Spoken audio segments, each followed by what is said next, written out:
This is Max DeLillo with BladenOnline, talking here with Ricky Leinwand.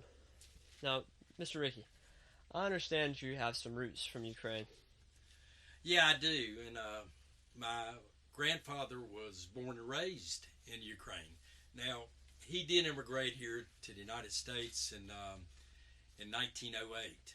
And back then, it was not Ukraine, but it's still it's the same place, Lviv, where all the camera people and the news people are broadcasting from Lviv. And this was 35 kilometers from Lviv, which is right on the western side of Ukraine. It's only 30 miles from Poland, and that's where a lot of refugees are going. So you'll hear that name Lviv. The capital is Kiev, and that's more towards the east. But Lviv is where my grandfather was from. Now, back in 1908, when he immigrated to America, and he was 22 years old when he came to America. It was the Austria-Hungary Empire, and that was the biggest country in Europe at that time. It was almost as big as, or about as big as Russia. And then World War One started, and when the war was over, it became Poland, which was right near there now. And then it stayed Poland until 1945 when World War Two ended. And of course, that was the Nazis or the Germans fighting the Russians, and we were allies of the Russians back then with Europe, with France and England and those other countries. And after World War II, since they won the war, Russia picked up where Ukraine is now, and it became the USSR. And it was real big, all that Austria-Hungary Empire plus Russia. And then in the 1990s, I think it was 1991, Gorbachev was the prime minister of Russia, the president of Russia, and the wall came down, and East Germany and West Germany, they were separated. One of them was communist, one of them was democratic, and so in 1991, it reverted back to different countries like Latvia, Georgia, Estonia, Lithuania, Armenia, and Ukraine. So then it became Ukraine.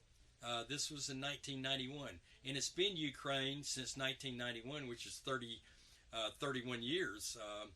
It's been Ukraine, and of course now Russia has picked off some of these little countries like Georgia and Latvia and Estonia.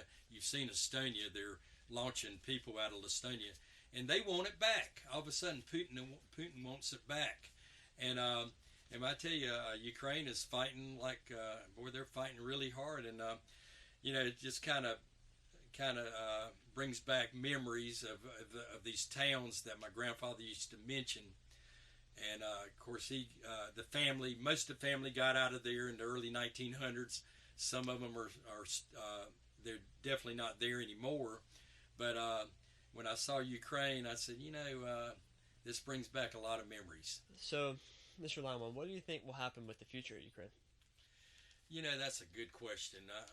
All I know is the Ukrainian people are fighting. Boy, I tell you, they're tough, and their president is unbelievable. And the crazy thing about Putin is a real he's a character, and I'm not sure if he knows what the heck he's talking about, because he claims that Ukraine is a Nazi regime. Now, there are 200,000 Jews that live in Ukraine. There's 30 million people, and the president of Ukraine happened to be Jewish. So I don't think and his parents were Holocaust survivors.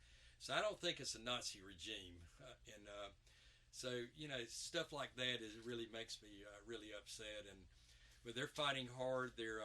I think we're cutting off oil from them, not buying a lot of things and this and that. And I think the latest thing I heard was Poland, which is the neighboring border country, is going to provide some planes.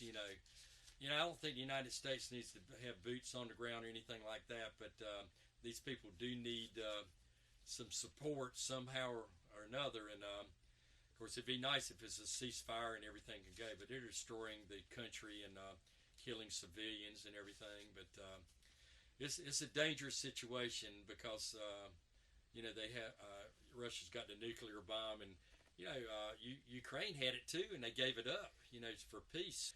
But it's really a complicated issue, but it's affecting the whole world, of course, and with the gas prices, and I'm not worried about that, but it's just a complicated situation that nuclear weapons are destroyers, and but I tell you, you got to put your hats off to the Ukraine, and but it really hit home when I see this Lviv, and you cut on the TV, and all the newscasters are there, and that's where my grandfather was born and raised, and but thank God he came to America in 1908.